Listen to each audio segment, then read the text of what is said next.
Welcome to episode 447 of the Thunder Underground podcast. Trent here as always, and this week's great because Robin McAuley is back on the podcast. He's back on the podcast for the fifth time, actually. Very cool. Very happy to be able to say that. I'm always happy to have Robin on because this is one of the, not only the nicest guys in rock and roll, but one of the greatest voices in the history of hard rock. And we're going to talk about brand new music and old music from Robin McAuley. Speaking of brand new music, Black Swan's third album, Paralyzed, came out today. If you're listening to this the day this podcast came out, but if you're listening to this podcast at any other time in history, that album Paralyzed is out now, so check it out. We're going to get into all that here with Robin very shortly, but first I need to let you know who sponsors this podcast. Sunset Tattoo, a tattoo shop located in Midtown Tulsa. Their tattoos are done good and proper. 30 plus years of experience from Jake and his crew over there. They're Native American owned. They have a female artist on staff full time. Hit them up ahead of time so you can schedule an appointment, but they also accept walk-ins. If you want to get in there to talk about what work you're looking to have done, if you need help putting an idea together, they can definitely help you. Hit up their socials so you can see photos of all the work they've done throughout the years. Sunset Tattoo Tulsa on both Instagram and Facebook. I've had more than one tattoo done by Jake, and I'm super happy with it. I know many others that have as well.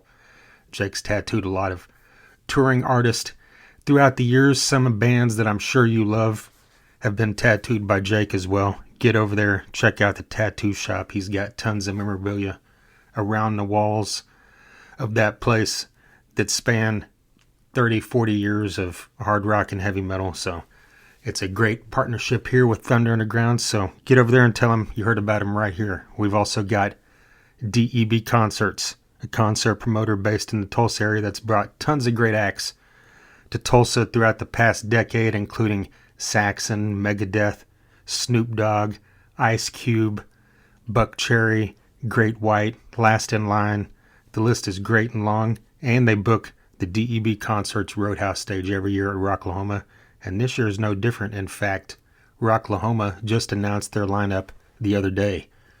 And on that DEB concert stage will feature sets from Slaughter, Ozolution, a great new Ozzy tribute based out of the Oklahoma area. We've also got the national touring Van Halen tribute Jump, Molly Hatchet, and the almighty underrated Ugly Kid Joe.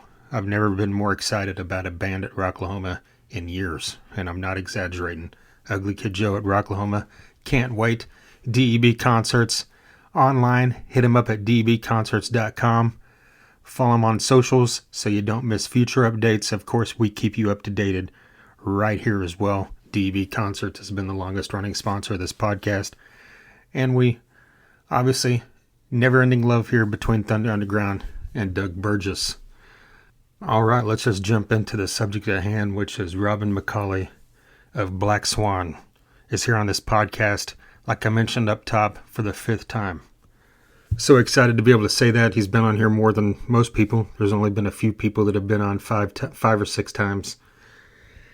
And Robin is definitely one of those guys that is extremely easy to talk to. If you've ever heard an interview with him, whether it be here or somewhere else, you could probably tell that.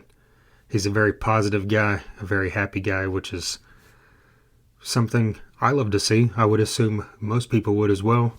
But on top of all that, his music has been never ending as far as his vocal quality. The man is now in his 70s. I believe he turned 73 last month. And he still sounds probably better than people half his age. I mean, he's always been great. We've known that. He had this stellar voice in the 80s, and it's just never dipped. You know, I mean, you can find, I haven't seen him live in recent years, but I mean, you can find live video of him sounding just as excellent as these studio recordings do. But Black Swan's new album, Paralyzed, just came out today. Came out February 27th, if you're listening to this podcast episode in the future. Check out this third album from Black Swan if you're not familiar with the band. The previous two albums are extremely great. This album's no different. I had the chance to listen to it a couple times before I talked to Robin, and we talk about a few of the songs on this album. And this is quote unquote a super group. I believe Robin kind of spoke about the fact that he doesn't call it that, but nonetheless, in the melodic rock, hard rock, that kind of realm, I mean, it's an all-star cast. You've got Jeff Pilson, best known for being an original and classic member of Dokken, and he's been in Foreigner and basically the band leader of Foreigner now for many, many years. Tons of great other stuff throughout the years. Reb Beach, the guitarist of Winger, the founding guitarist, and he is one of my favorite guitarists of all time. He's also been the band leader himself of Whitesnake and been a member of Whitesnake since the early 2000s, so 20 plus years in that role before they unfortunately had to hang it up. Not that long ago, just a few months ago. I mean, well, they technically hung it up a couple years ago, but David Coverdale made the official announcement of his retirement at the end of 2025 unfortunately due to health issues. So this seems like it might be one of those this is truly a retirement, not one just so we can come back in 4 years and say, guess who's back for a reunion to make another new splash. But, unfortunately, I would love it if that was able to happen, but I'm just saying this is probably a real retirement, and I've got off on a wild tangent here, right? The point is Black Swan also features Matt Starr on drums. This dude is a powerhouse. He's one of those names that's kind of slipped under the radar, but he's been involved in lots of great stuff throughout the years. Most notably, recently, he was the drummer for Mr. Big when they went out on their quote-unquote final retirement tour. After the loss of Pat Torpy several years ago, they've been pretty mindful on filling that role. And, of course, Matt Starr did an excellent job, and he does an amazing job on these Black Swan records as well. If you're not up to date on everything that Robin's been doing, he's also got some solo albums that have come out recently. I mean, we talk about this guy's output basically since the pandemic has been pretty phenomenal. He's got like 5 or 6 albums since 2020, including these 3 Black Swans and 2 solo albums, and a plethora of music coming through him with his partnership now with Frontiers, and it's all been excellent. I mean, if you're a fan, you're kind of living in a golden era of getting, just a mass amount of music, from Robin. You've got the stuff you can go back and listen to, but there's been, there's kind of a gap on, newer music. So it's great to be able to get this because, not only that amazing stuff with the McAuley Schenker group whenever, they had that partnership going and Grand Prix and everything that he did, you still, as a fan, love to get new music, and especially when it's at the highest of quality.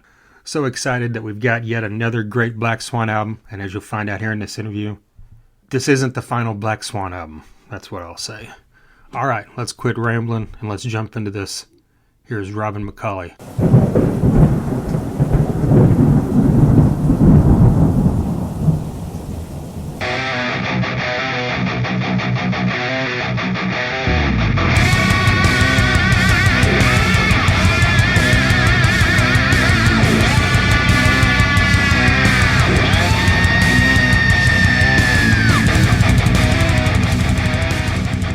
How is everything on the Thunder on the Ground? It's going pretty good.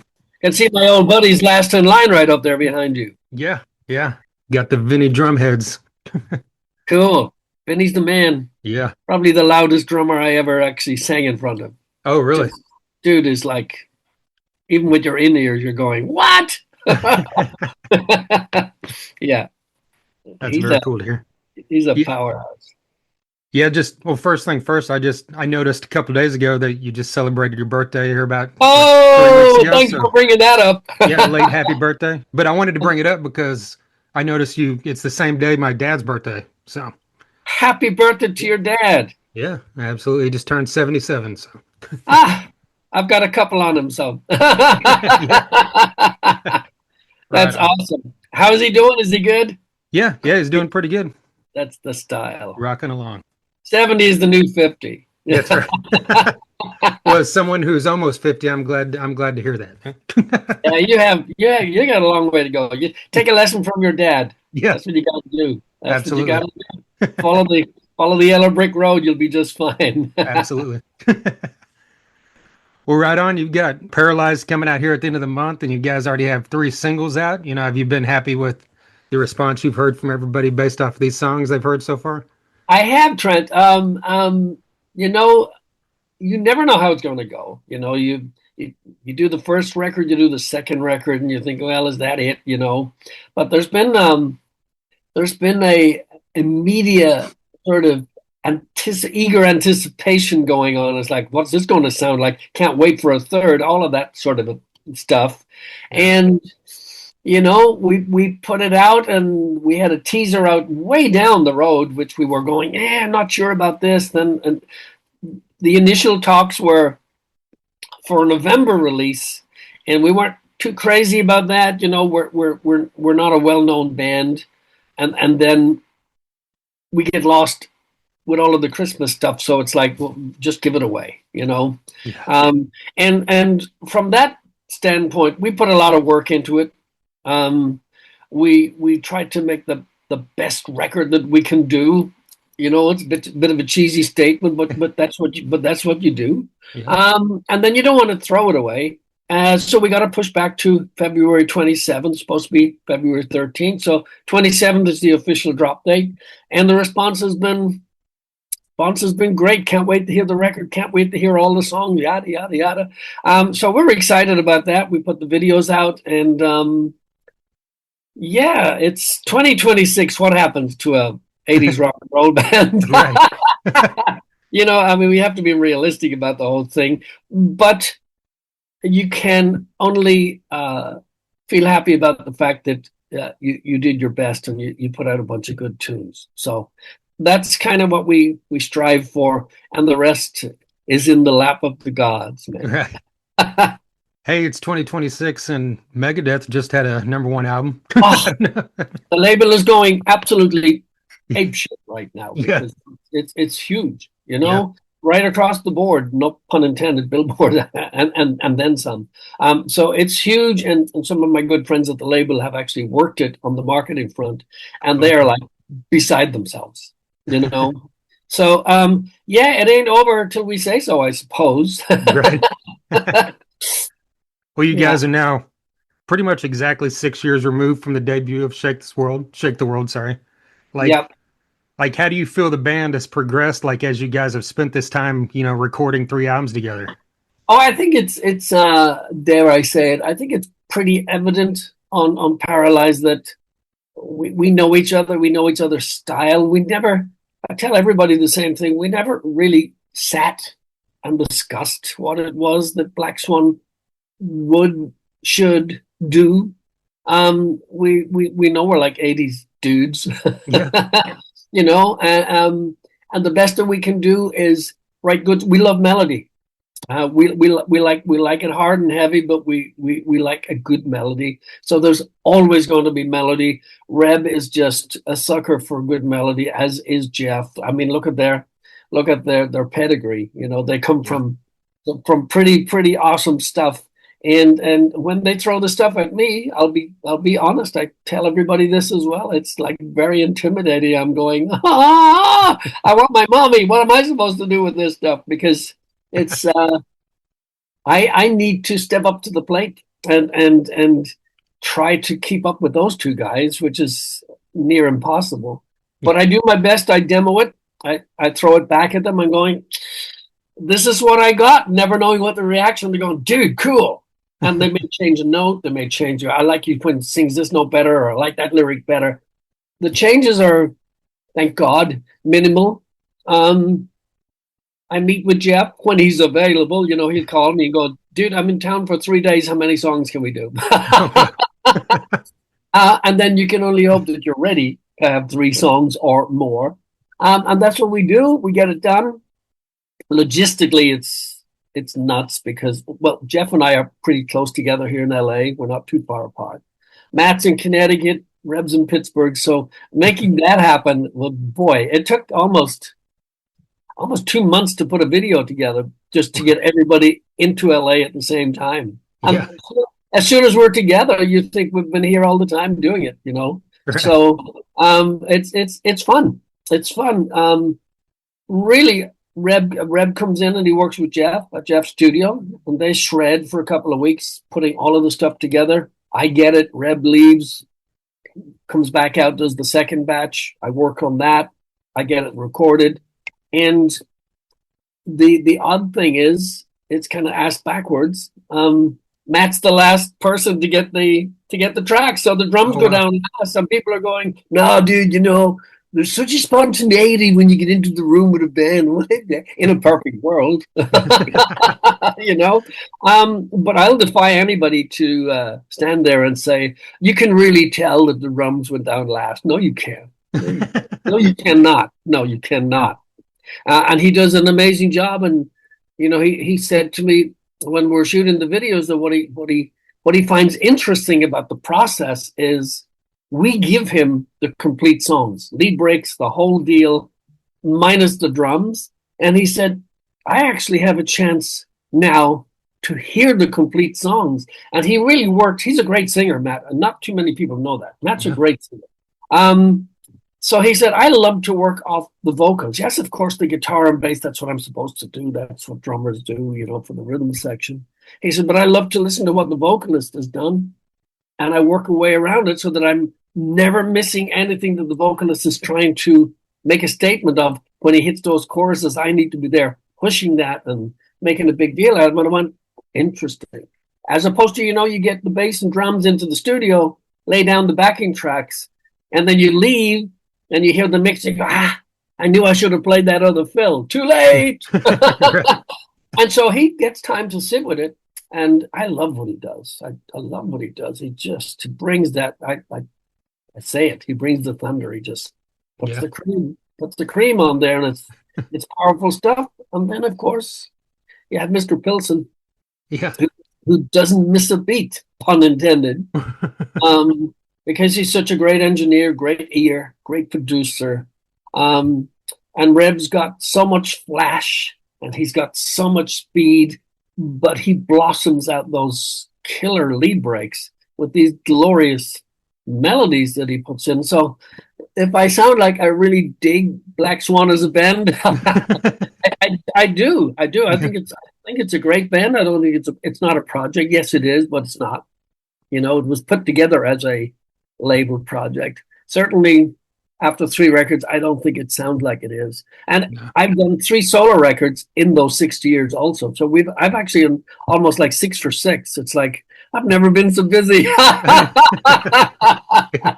Yes, it's crazy stuff. But good stuff. It's good stuff. So I thank everybody for listening and giving it a fair shot. Like you mentioned, whenever like Reb and Jeff send you music, do they send it with like a bass kind of generic drum track, or is it just guitars? And exactly, I mean, obviously for your mind, I would think you would need that in there. Yeah, they do. Jeff is great at programming. He's just very good at it. He lays down a killer drum track. Fills everything, just like a drummer would be playing it. He does A to Z. It's a perfectly balanced track. 9 times out of 10, there are no lead breaks. It's all rhythm guitars, sometimes not even all of the little extra bits that Reb will put in. In a perfect world for me, I would be happy and very satisfied to work with just an acoustic guitar, just to hear the track in its stripped down basic form, because as a singer, I can hear all of those chords loud and clear. I can hear those changes. I can hear where the song is going. And Reb will sometimes go, you know, dude, you're singing a major over a minor there. You've got to fix that. I'm going, oh, really? I'm just a singer. I didn't hear that. So little things like that is so much fun, but there's so much on there. When he actually puts the cream on there and he does his lead breaks, you're going, Really? I hate Yeah. him. Yeah, he's amazing. He is. I hate to say underrated because there's so many people know him. Yeah. I think what I mean is so many more people need to know who Red Beach is Yeah. on a broad scale because he is super good. He is really a great guitar player, and he doesn't fluff it because when you see him live, he dials it in right there in front of your face. Yeah. It's like yeah, he dials it in big time. Yeah, Yeah. Absolutely. really really good. Yeah. Anyway, he owes me for all of this now. That's right. When you get a song, are you writing lyrics like after you listen to it, or is this something where are you always writing lyrics, or can No, you kind of good pull from question. your notebook Yeah, kind of situation, or yeah, how? good question. I wish I did have somewhere around here. I got a lot of bits of paper. I don't have the Bible of words. I don't keep a notebook. Um, Only yesterday I told somebody that when I'm done with a song, I don't keep the notes. I rip them up or trash them, and they go, "Oh my God, dude, no, no, no!" It's like when you do a college exam, you're supposed to keep your notes so that they know you didn't fluff it. That they want to see how you worked out the problem. Yeah. I don't, I don't keep it. Maybe I should. I have titles that I'll stick on my phone if I'm out and about somewhere, and I go, "That sounds like a good title." No idea, no lyrical content, just a title. Yeah. But when the songs come to me, oh my God, I listen to every single track dozens of times before I even, uh, get into it. Um, and the more I do, something that Reb is playing or something that Jeff is playing on the bass just suddenly gives me a kick up the butt, and it goes, there it is, and then off I go. And I love storylines. I love writing songs like it's a book, like a beginning, a middle, and an end. I just like to do it that way. I often, unlike a lot of other singers, I don't even have a title when I start. I'll just listen to the track. I'll start recording roughly, and I'll open up lots of tracks, and I'll create different melodies as I go for each section. And then I listen back, and I'm going, that fits, that doesn't, that fits, that doesn't. Um, and somehow a theme, a melody will create out of 5 or 6 tracks, and then I'll start to fine tune it, and it'll come together. And then the title usually pops out, and that makes it a little bit easier, but it's not that necessary for me to have the title. I usually create the storyline, and the title will usually create itself. And I'm one of those. I don't care if the title starts at the top of a chorus or it finishes the chorus. I don't care. It could be in the middle of it. I'm not one of those, living on the edge has to be the first thing you hear. Right. Otherwise, where's the title? It's like it could be at the very end of the song, as far as I'm concerned, because it's how the storyline takes you to the conclusion. So Yeah. that's kind of my style of writing. Is it good? I don't know. I do it. I have no idea. Are you a fan of songs where someone has a title that's never referenced in the song? It's more of just Oh, kind of I like a thought. absolutely, I Yeah. absolutely am because if I like the song, I'll be listening to the lyrics and I'll go, dude, that was clever. Yeah. That was like super. That was genius. Yeah, absolutely love that. Yeah, I totally love that. And I get a lot of my ideas from stories, books, movies, and that takes me off on different tangents, and I'll formulate my own idea of the thing, and that's usually where it comes from. Jeff is great. Jeff goes, "What's the story today?" And then when we did Paralyzed, the track Paralyzed, Matt was in shooting the videos, and he goes, "I just love the way you just moved that around." And I said, what if I was to tell you that's absolutely got nothing to do with anything that you just said? It's completely, that wasn't even my train of thought. It was nothing to do with it. And he goes, well, I suppose interpretation is everything. Yeah. Yeah. And it is. And it is. It'll work for different people. And I went, but I'm glad that you took that from it. Yeah. And that's really, it was more of a politically based thought of like, paralyzed, frozen in time. Where are we going with all of this? It's like, are we going this way? Are we going that way? Will somebody tell me? And when the decision is made, are we going to like it? And in the meantime, we're in a state of paralysis, which I hate concept albums. I don't hate, but I would never, I don't think I'd be able to put a concept album together. But if you think of Shake the World that came out pandemic time, there was a message there of, can you believe that this is happening? We need to get this going here. And then we went into Generation Mind as a great title because I don't think anybody was the same post-pandemic. I think people changed their thought process. People lost respect. People just were nuts. And so I created this, with the artist, I created this plague doctor in a sort of a steampunk type of fashion for the cover. And that was my thing. It was like, people just have lost it here. And we segued into that. And here we are with Paralyzed.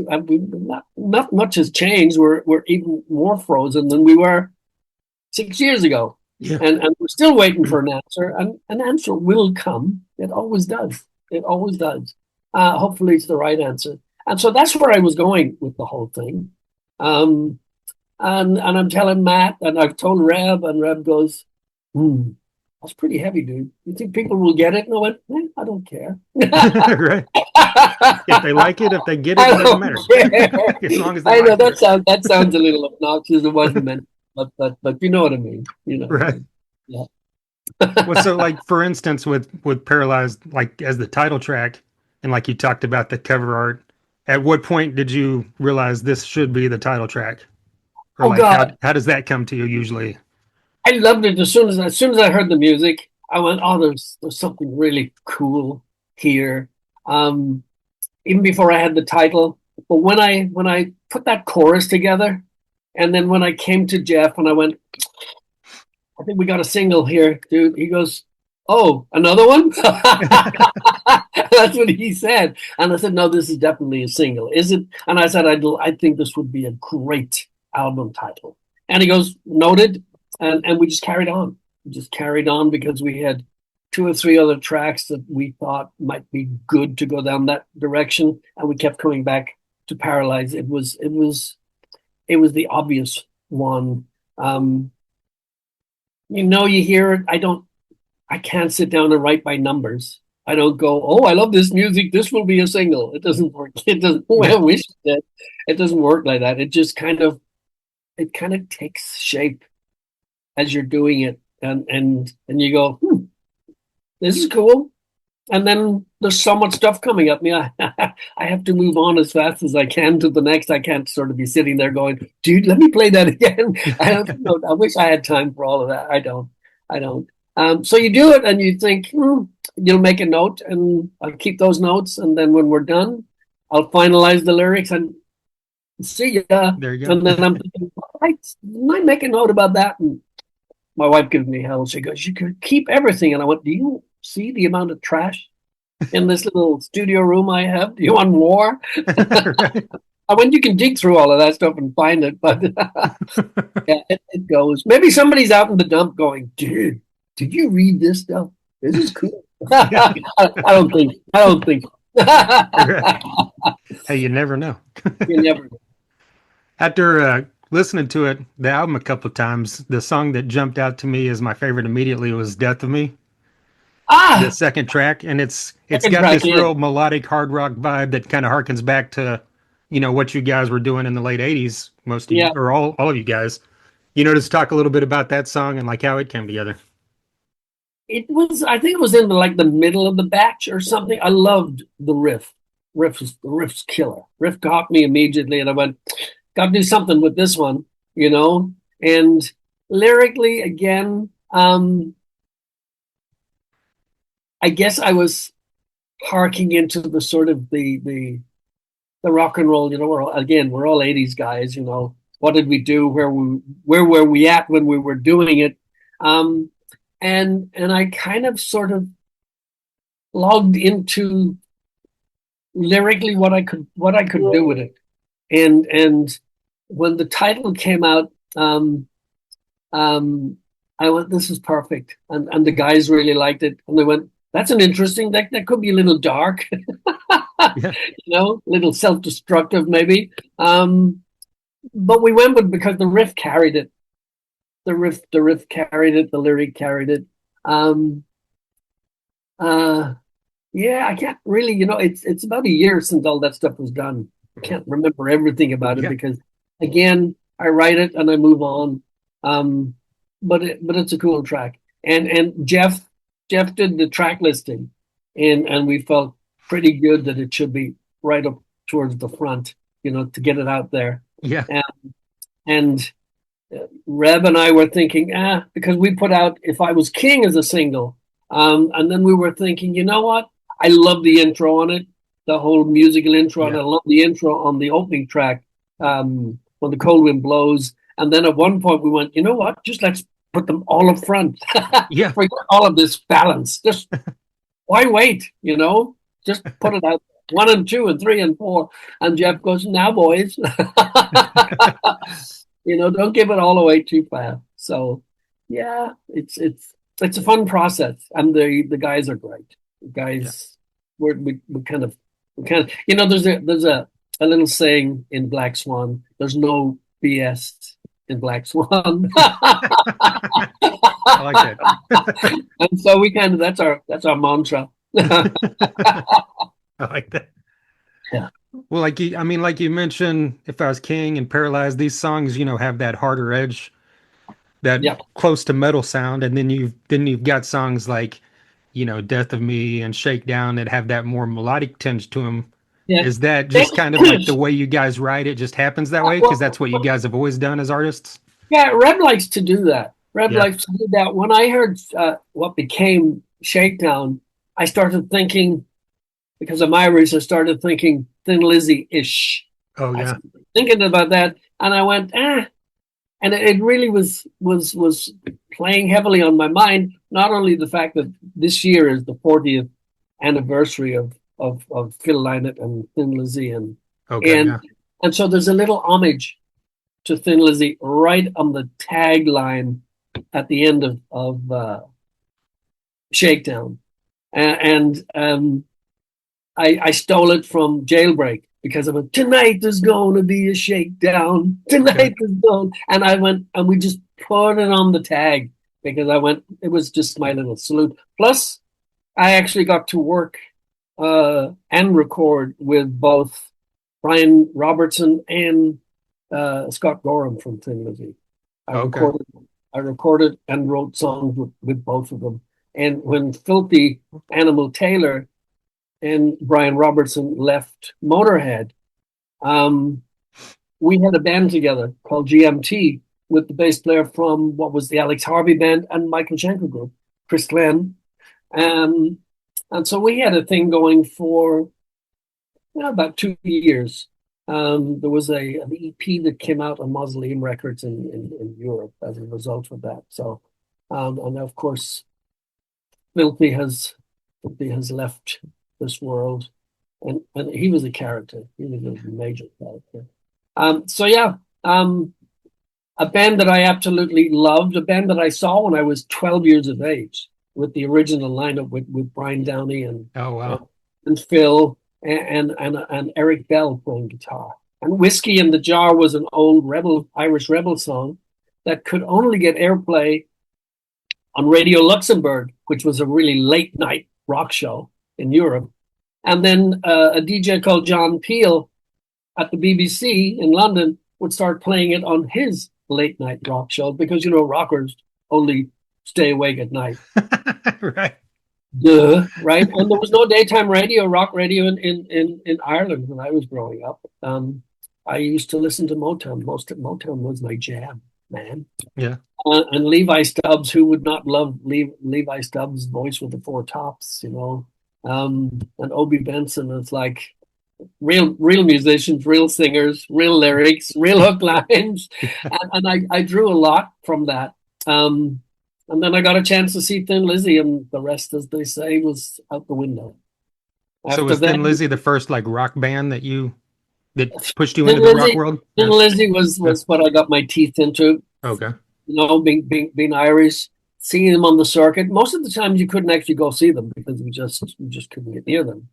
There was a sort of a Celtic rock band called Horselips that actually, when I saw the Live and Dangerous tour at Wembley, they brought Horselips out as their opening act, so I got a 2-for-1. Oh wow. Right, I was super happy, and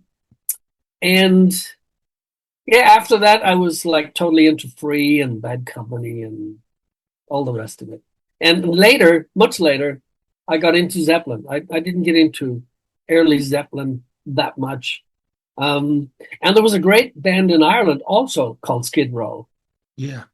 And they were killer. And I used to watch them. I used to go see them like in the local halls and that sort of stuff. And I went, this is cool stuff, And they'd play Sabbath covers just like the record, and I'd be going, wow. I want to do that.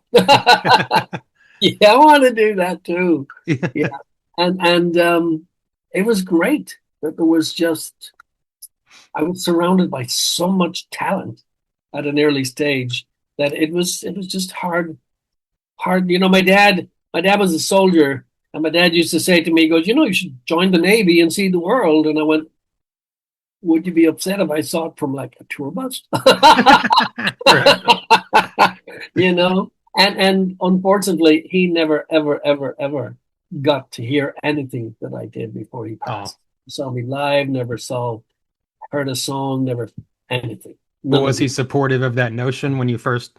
It was I was a child. Okay. So I was like a very early teens. So the notion of it I was still in school.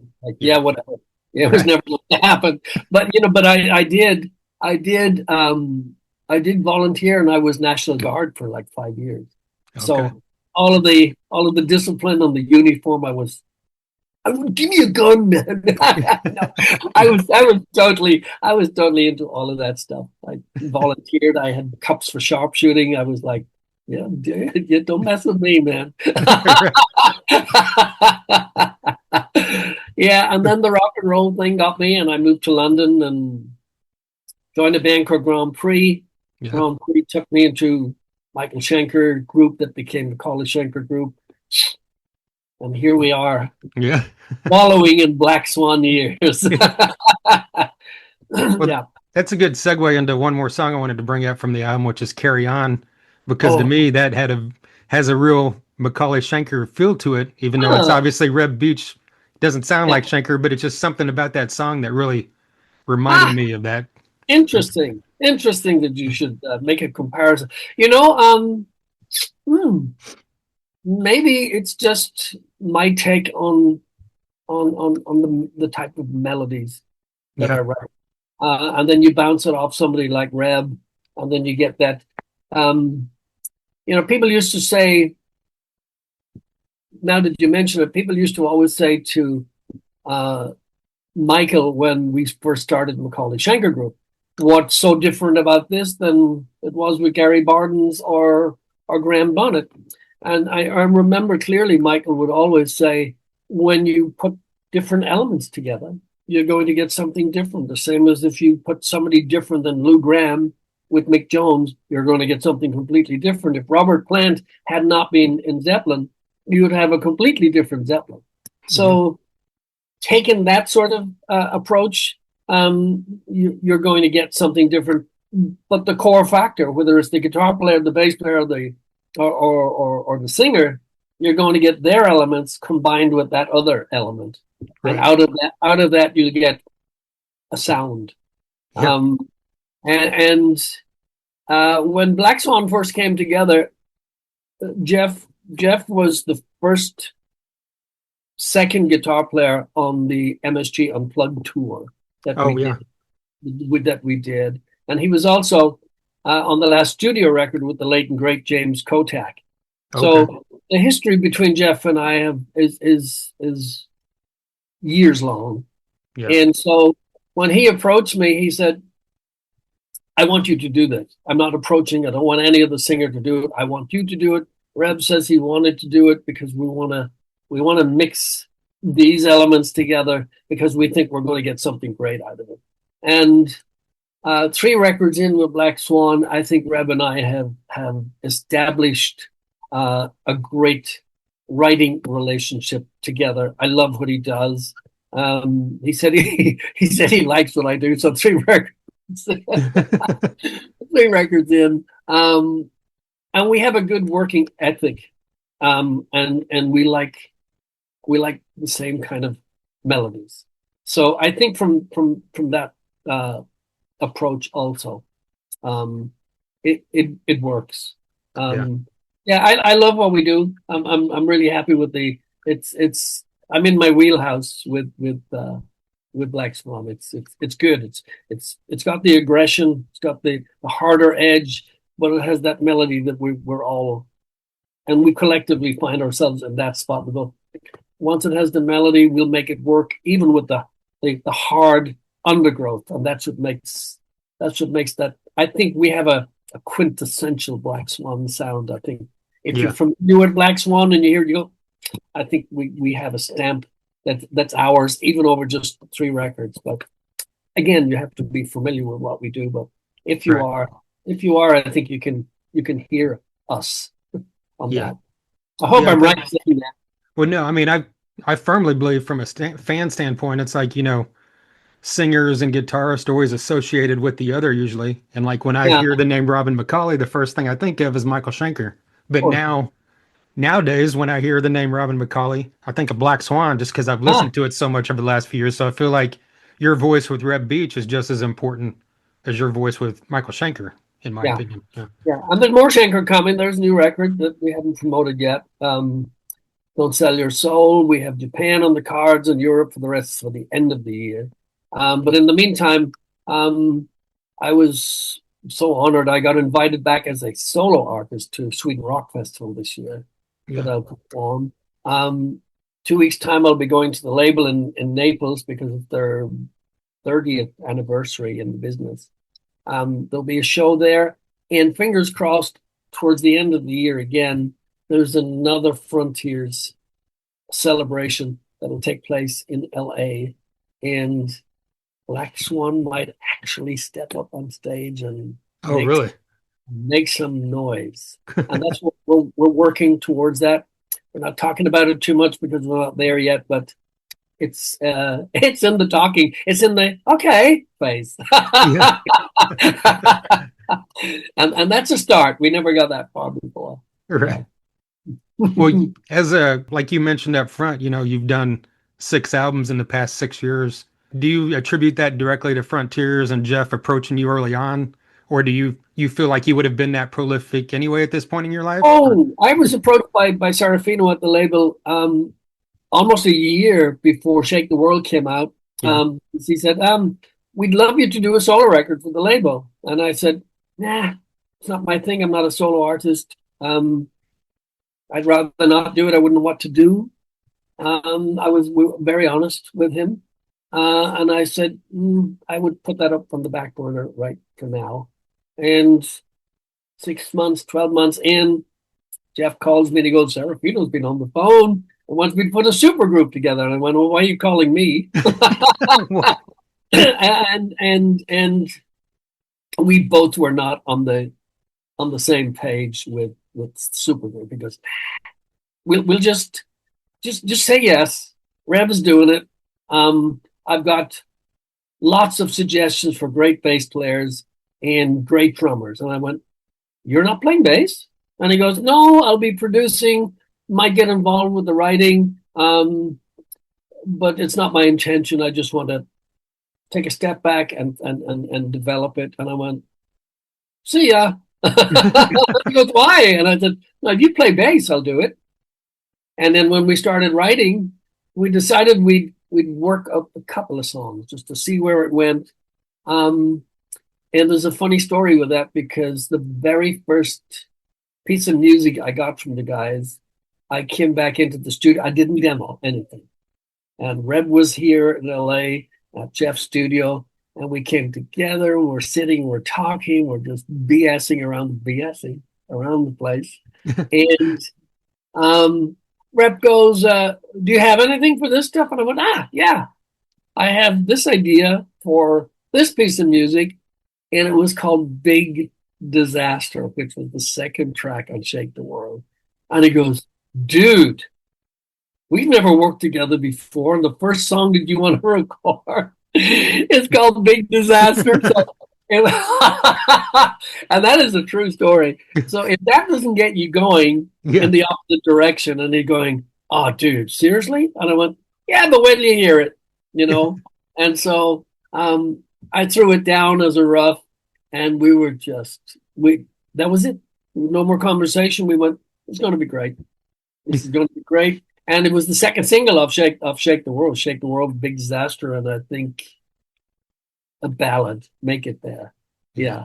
In fact, when Serafino, I think the very first mix or rough mix of anything that we gave the label was the ballad. We gave him the power ballad, you know, the big 80s power ballad. And he sent an email to all of us and he said, oh my God, if this was I'm quoting him, if this was 1988, I'd be buying each and every one of you a Ferrari. And I replied to him and I said, that's a shame. So I suppose we'll have to settle for a red Ford Fiesta.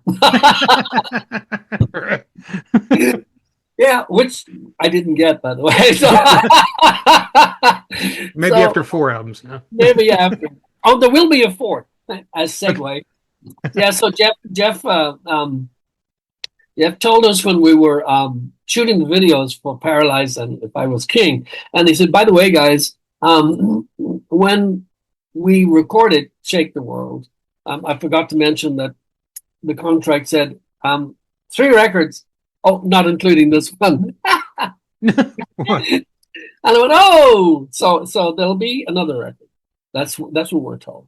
There'll be a fourth Black Swan. So I'm excited. I think it's fun, and we love working together, and yeah, that's great. So do you enjoy like the recording process as much as you do going out and performing live? Oh, I do. I like it. I really do enjoy it. With the Black Swan guys, because there's a great camaraderie between Jeff and myself and how we get it done.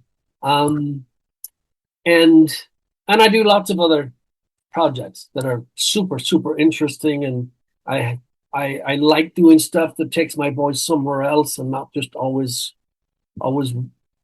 unidirectional. I have twin boys, well, 27 years of age. But I've always told them, there's so much music.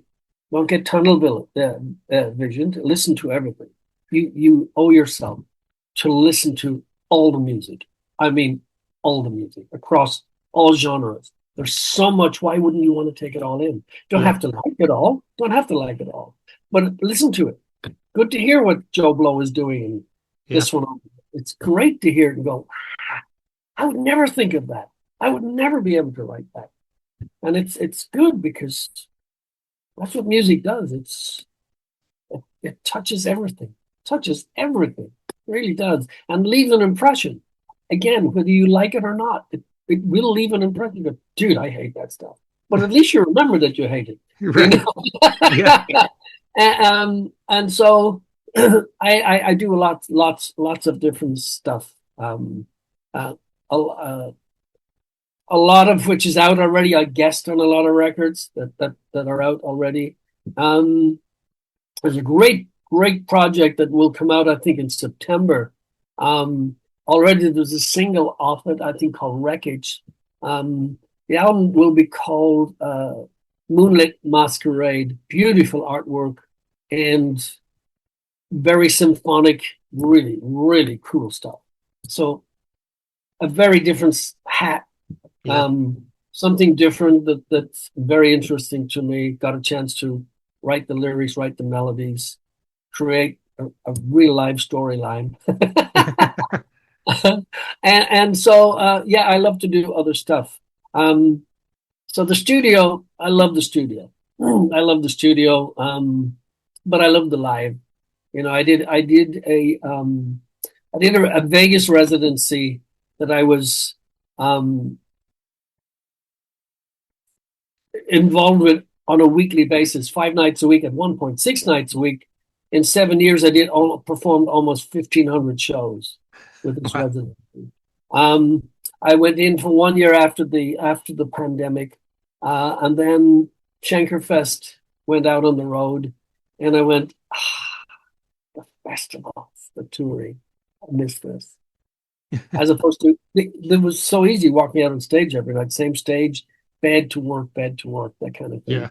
But once I was out on the road and seeing my old mates again, and I'm going, oh my God, you, you, you forget why you took this journey in the first place, Yeah. you know? And I went, yeah, see ya. And so I was back out on the road, and I've been back out on the road ever since. Um, And as long as my voice is there, I'll keep till the fat lady sings, and I hate that song. So I'm with your dad on this one. You're right.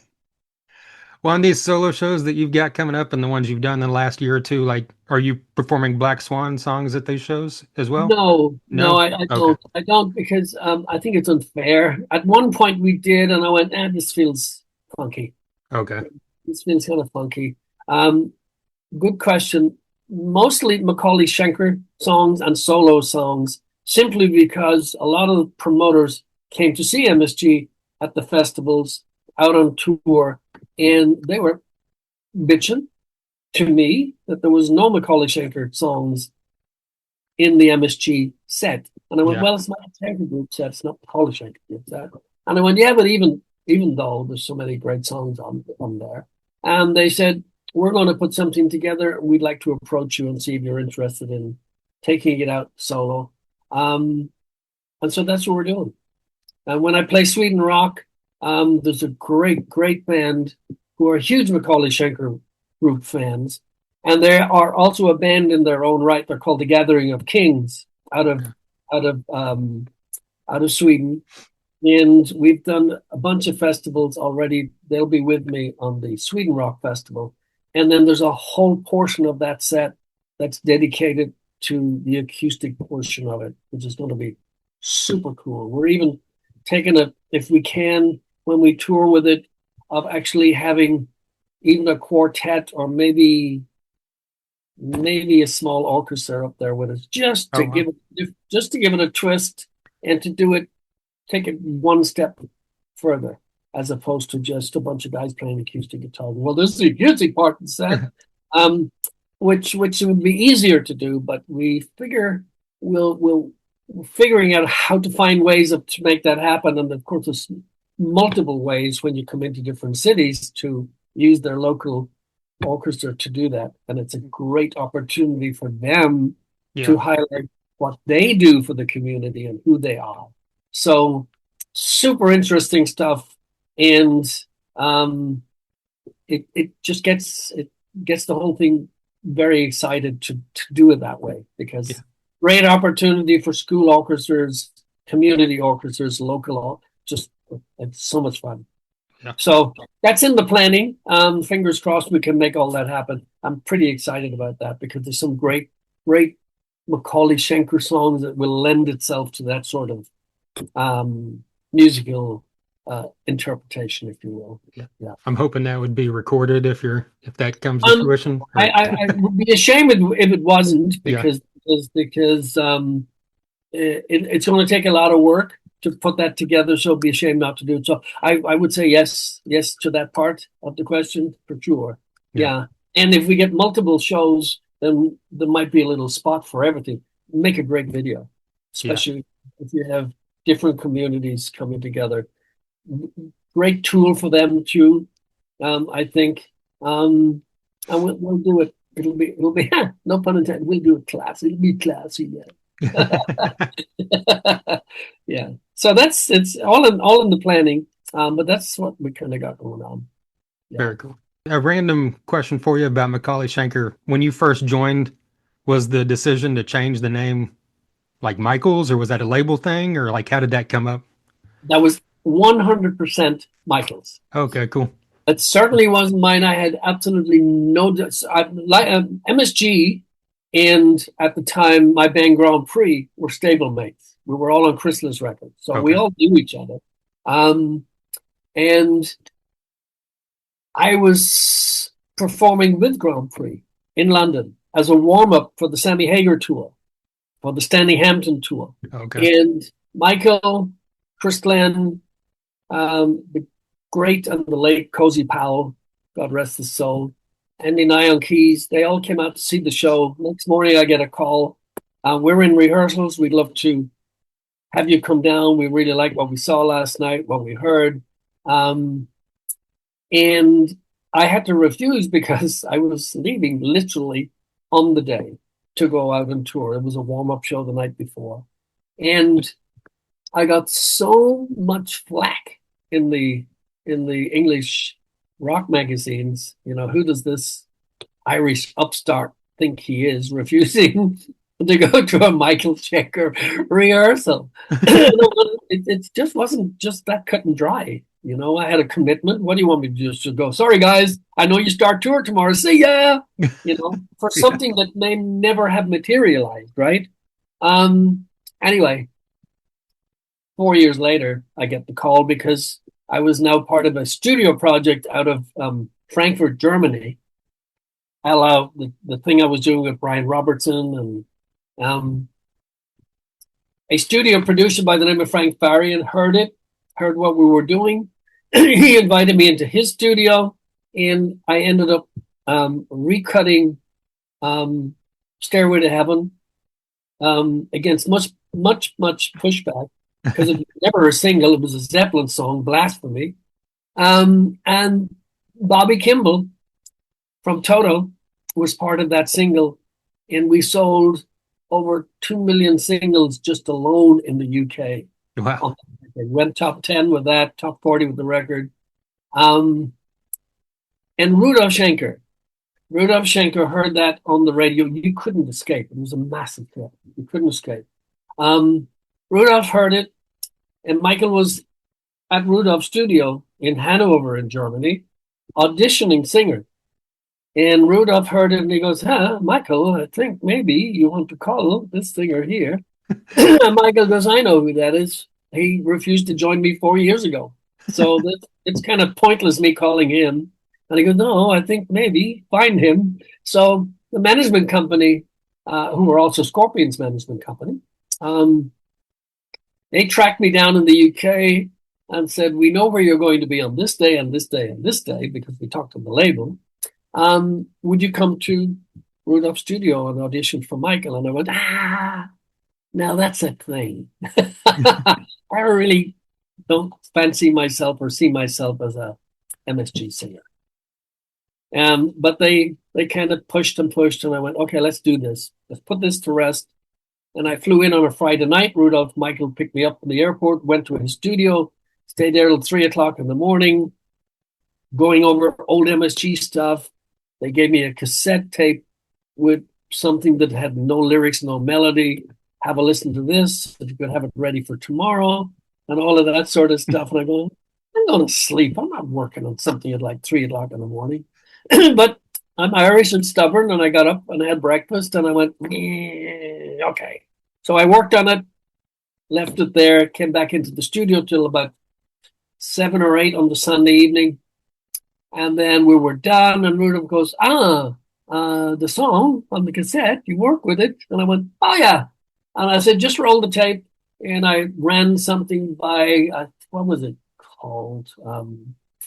It made it to the Perfect Timing record. I can't remember.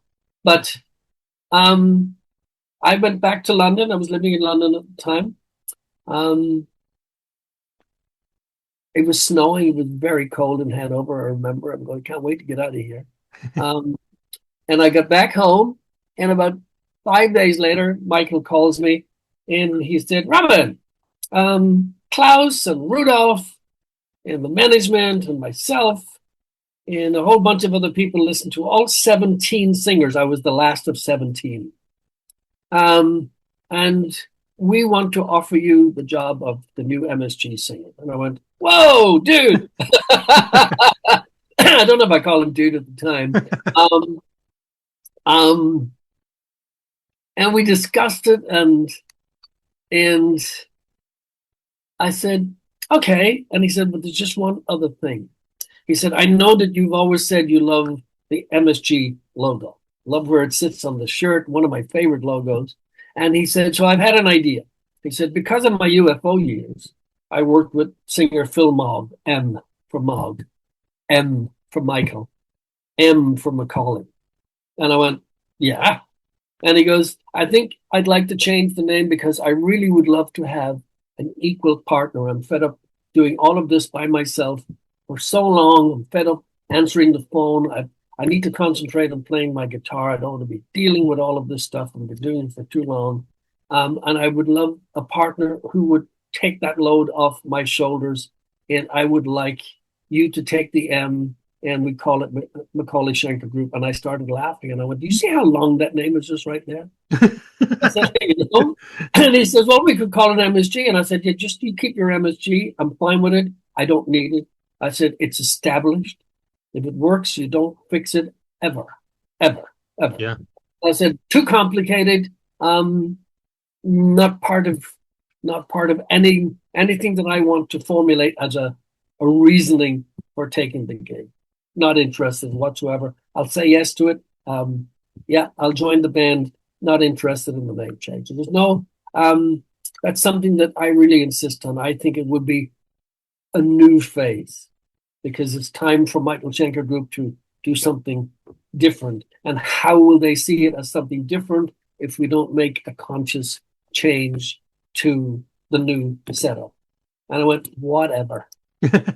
It caused nothing but headaches for promotion and marketing and yada yada yada. And their whole premise here was bring in a guy who has commercial success, write commercial songs, and get an in at US radio, get an in at MTV, get an in at VH1, and all of that happened with all of the stuff that we did. First time he ever got MTV, first time he ever got VH1. I think first time he ever got daytime rock radio in the US.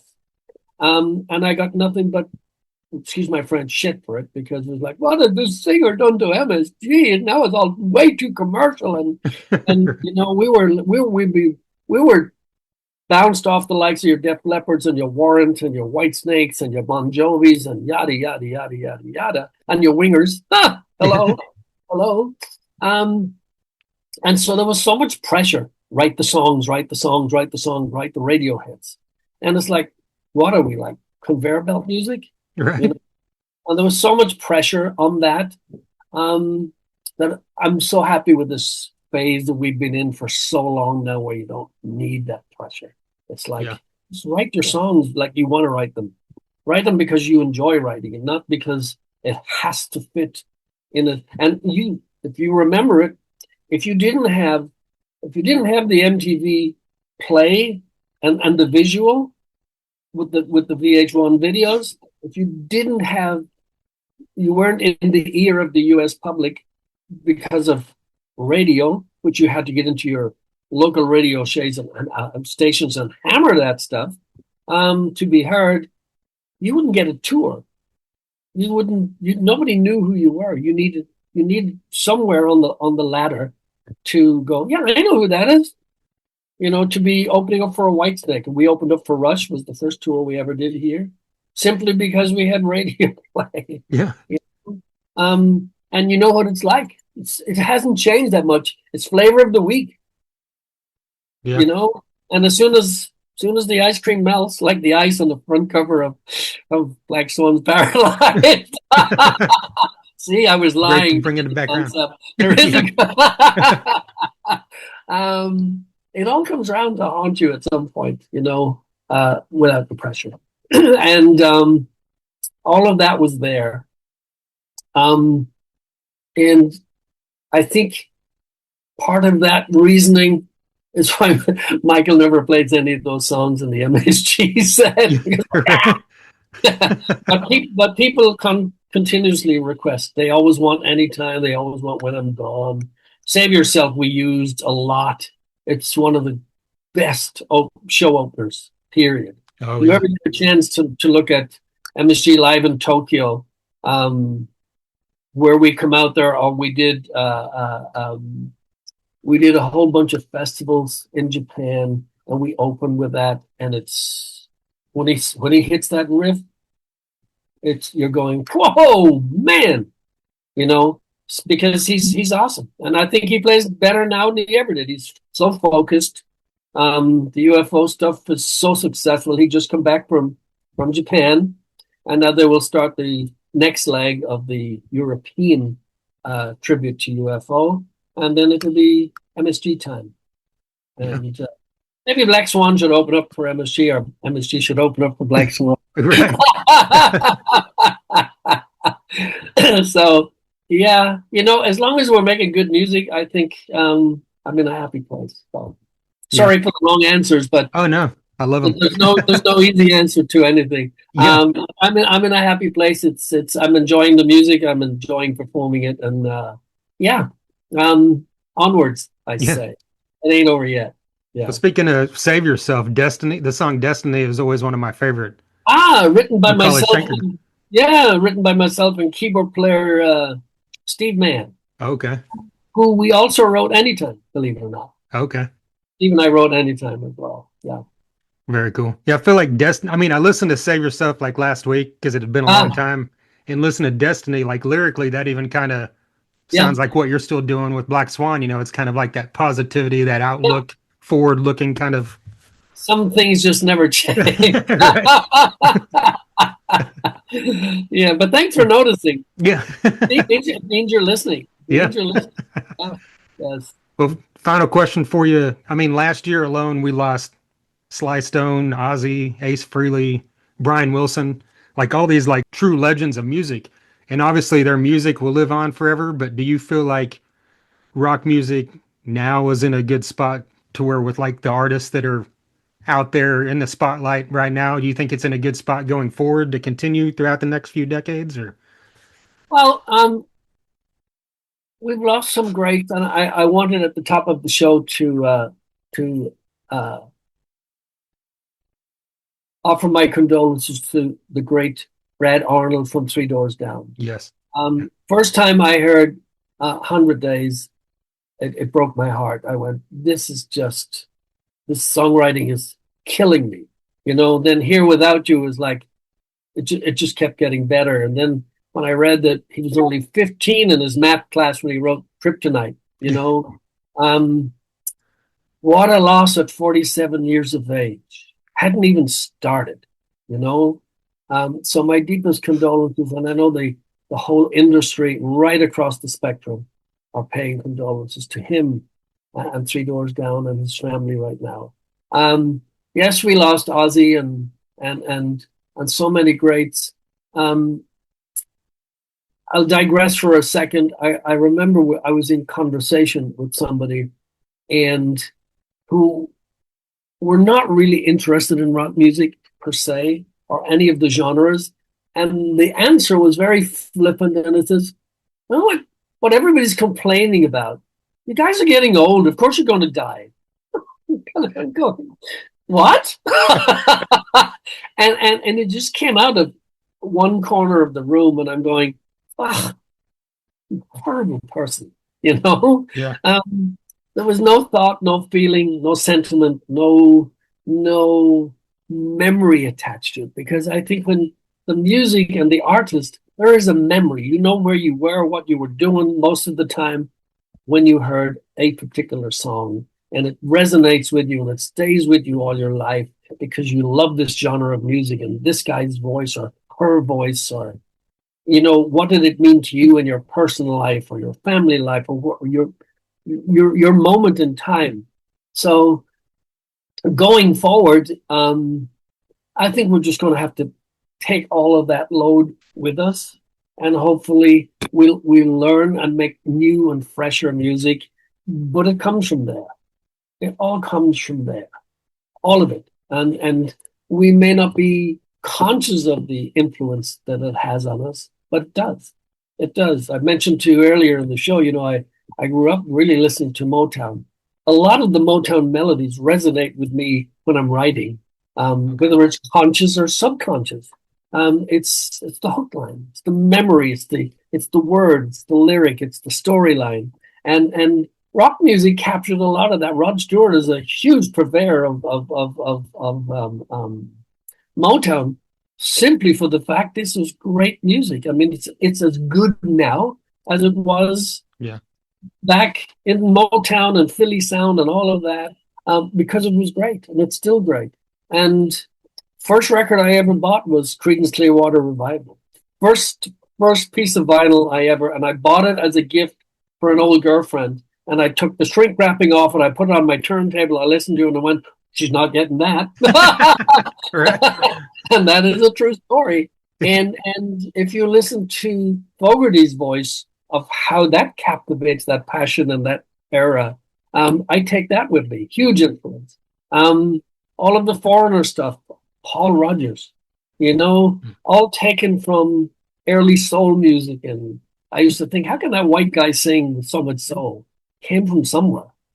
Yeah. Remember Steve Married with the Small Faces? Listen to all of that sort of stuff. Plant, so iconic. But I said earlier, there'd be no Led Zeppelin as we know it if it wasn't for Robert Plant. Yeah. There'd be no Foreigner as we know it if it wasn't for Lou Gramm or Journeys, or the list is endless. So yes, we're going to fade into that happy place in the sky.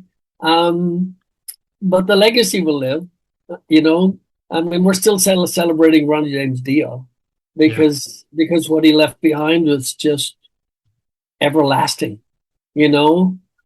Sometimes I get myself into a funk and I'm going, would you just let the man rest, But it's the music that lives through so many young bands that will going forward discover Dio and going, I want to sound like Dio. And it's because it's drawn from somewhere, whether they're still with us or have left us. It's the indelible measure of the influence that they had on the industry that's is everlasting. So I don't know if that answers your question, like the question was asked, but that's kind of how I feel about the whole thing. It's whatever we have, whatever we had, will stay with us, and we'll add something new to it going forward. That's just what, Yeah, absolutely. Yeah. Yeah, that's why I like Pantera, for example. I'm glad they're back out there because there's like full generation of people that never even got the chance to see them. Even if it's a bit different incarnation, that you're still getting at least the legacy of that music, That's an amazing segue because I told you that Michael has just taken his 50 years of UFO to Japan. Okay. And I'm going to be very honest in how this was relayed to me. I had a call from a promoter who said, oh my God, I've just seen some photos of Michael's shows in Japan. Have you seen anything? He's wearing a wig. I hope he's okay. And I'm going, oh, I haven't seen that. And he goes, I'll send you a photo. Sends me a photo. Michael's wearing a blonde wig. He's wearing high leather boots over his pants. He's got a jacket on. And I started laughing and I started flipping through old UFO and I'm going, I knew I saw that somewhere. So what he did was he created an image of himself of when he was with UFO, with the longer blonde hair and the jacket and the high leather boots out over the pants. And his explanation was, I thought I would give the new generation of Japanese fans who never saw this version of UFO a chance to sort of visualize it, relive, and I went, you're such a German, only you would think of such a thing. And I went, they put a lot of thought into it, just whether people thought it was like stupid or crazy, but the idea behind it was like, I know you've never seen this. This is just a take on it, and that's what you walk away with, and yeah, I'm not sure how I could beat that. Yeah. So there you have it. Well, you still got the hair, so you could still pass for Robin McAuley from 1990. I got plenty of hair. I got plenty of hair. Yeah. I'm not sure I'm supposed. To say you get it from your mom. My mom had a lot of hair. Okay. Yeah. Yeah, it's hanging in there. My Thins dad out. lost his hair at a young age, so you see where I'm at. Yeah, my dad didn't have much hair, so you definitely get it for your mom. And Yeah. my sisters had lots of hair, and Okay. yeah, so yeah. My wife always said, if you lose your hair and get fat, I'll leave you. So I'm hanging in there, man. Absolutely. uh, Right on, man. Well, I'm uh, absolutely loving uh, Paralyzed and everything you've been doing the last several years with the solo work thanks, and Brent. Black Swan. Thanks for having me. Yeah. Good chat. I like chats as opposed to interviews. They're so much more relaxed and Yeah. Well, I appreciate that. conversation is much better. Thank you very much. Keep the podcast going because I keep telling everybody I do podcasts with. Podcasts are finally being recognized as a Yeah. real entity in the business and Yeah. and and receiving awards for it, which is didn't come soon enough. So keep it up. Well Yeah. done. Thank you. Thank you. I, Thank you. I appreciate that. Going on 11 years in a few months. So, You yeah. see? Yeah. Yeah, amazing. Absolutely amazing. Yeah. Right on. Fantastic. Congratulations, I say. Yes. Well, I appreciate it. And thank you again for taking the time. You're very welcome. And next time, Of album course. number 4. Yes. Thanks, Trent. There you go. Robin McAuley of Black Swan. A massive thank you to Jody Best for her continued support of this podcast throughout the years. And of course, a massive thank you to Robin McAuley for basically his support. He's come back repeatedly. Like I said up front, this was his 5th time. I guess it's technically his 6th time if you want to get semantics here, because I included what he said there about Brad Arnold when he talked there for a minute or two about the loss of Brad Arnold, the vocalist of Three Doors Down. I included that on the Brad Arnold tribute episode that I put out just 2 episodes ago, because when I recorded this episode with Robin, it was literally about 2 or 3 days after Brad had passed, I believe, and I started putting that episode together. So happily included that on that one. And speaking of tributes, Robin, one of the other 5 episodes that he was fully on was an Eddie Van Halen tribute. And that was, of course, back in October of 2020 after Eddie had passed away. And Robin came on and talked, and I had 14 guests on that episode. Jason was still doing the podcast with me, and that's probably the episode I'm most proud of any episode of this podcast, because it's nearly 4 hours long. It could have been broken up into 2, but just included it as one giant thing since it was a tribute to the mighty EVH. And Robin came on to give, his thoughts. He's one of those 14 guests that also included, Damon Johnson, Frank Hannon of Tesla, Paige Hamilton of Helmet. The list is great and long. It's a fantastic episode, hearing that many people show reverence for one of the greatest guitarists ever. But speaking of Robin, one of the greatest vocalists ever. Like we've said many times throughout this episode, Paralyzed is out now. It's the 3rd album from Black Swan that features Robin alongside the mighty Reb Beach, Jeff Pilson, and Matt Starr. Excellent music all around. All these Black Swan albums are, all the Robin McAuley solo albums are, the stuff he's done in recent years with Michael Schenker as part of the Michael Schenker Fest has been great. And of course, if for some reason you're not familiar with the early days of Robin's career with Grand Prix and that McAuley Schenker group, few albums he did, that we talked a bit about there in that episode, check it all out. So much stuff here from Robin throughout the years. It's phenomenal. And check out those previous episodes that he's been on. If you just Google Robin McAuley Thunder Underground, you'll see all the numbers.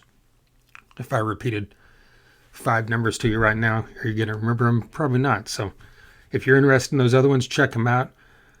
446 episodes previous to this one. John Corabi was on here just last week. He's got a great new solo album that's coming out in April. And of course, he has done amazing work with Motley Crue and The Scream and Union and other solo work and the Dead Daisies throughout the years. We talk about all that stuff. Had that Brad Arnold tribute just recently. We've had on members of Buck Cherry, Living Colour, Leonard Skinner, Motley Crue, Guns N' Roses, Def Leppard, Kiss, Hellstorm, Shinedown, Breaking Benjamin, Skillet, Great White. Did I say Great White? Because if I didn't, I'll say that here again in a second, related to something else. Tesla, Twisted Sister, Queensryche, Megadeth, Testament, The Black Dahlia Murder, Sons of Texas, Overkill, Typo Negative, White Zombie. Well, speaking of members of Black Swan, I don't know why I haven't mentioned. 3 of the 4 members have been on this podcast. Reb Beach has been on this podcast in the past. And Jeff Pilson has been on this podcast in the past. And like I've said multiple times, Robin has been on here multiple times in the past. So I guess that just means we need to get Matt Starr on here sometime in the near future so we can complete the full band of Black Swan here on Thunder Underground. But yeah, like I mentioned just a little bit ago, Great White. Mark Kendall of Great White has been on this podcast a couple times, but the most recent time was almost 9 years ago. But he will be back probably the next episode. I just recorded an episode with him recently because Great White was on American Idol recently. If you hadn't seen that, Google it. Great White as a band, well, Mark with Michael Lardy, the keyboardist of Great White, was on American Idol with our current singer Brett Carlisle, and we talk in detail about that. So that's a fun episode. And I've also got several more episodes in the can ready to come out, including Philip Schaus. He has been the guitar player for both Ace Frehley's solo band and Gene Simmons' solo band. He has been a rhythm guitarist for John Corabi's solo band. He is now the guitarist for the past 6 or 7 years, I believe since 2019, of Accept. And now he's got a brand new solo EP that actually came out today. So check that out. In the meantime, that episode will be coming very shortly. We've also got Drew Cagle of Drew Cagle and the Reputation. You might have seen that name. They're touring all the time, opening up for a lot of legendary bands. So you might have seen the name if you haven't heard the music. But in the meantime, check out the music. And another band to check out is 10 Ton Mojo. The vocalist of that band, Dave Anthony, joined me recently as well. And that's another one that's been recorded. So as you can tell there, I've got 5 more episodes in the can ready to come out. And I've got about 3 more that are scheduled to be recorded. And of course, I'll let you know what those are once they happen. And yeah, hit up the socials and give a follow on Instagram, Facebook, TikTok, and YouTube, because all those socials have daily content that come out that are separate from these episodes. Of course, I'll post clips from these podcast episodes. You should see one from Robin McAuley. There will also be reels every single day about random other things, whether they be anniversaries, historical things, and of course, news as well. So check out so you don't miss any of that stuff. TheThunderUnderground.com. You can listen to everything there. You can also listen pretty much anywhere podcasts are heard. So if you're listening now on Spotify or wherever you're listening, hit follow, like, subscribe so you don't miss when all those new episodes are coming out. And anytime you see a post anywhere, if you just like it or share it or comment on it, that's a massive help and an easy way to support this podcast. And another way to support it is to buy a t-shirt or a shot glass or something. Hit me up. All right. Once again, a massive thank you to DEB Concerts, Sunset Tattoo, Best Bet Promotions, and of course, Robin McAuley. And until next time. Thunder Underground, y'all.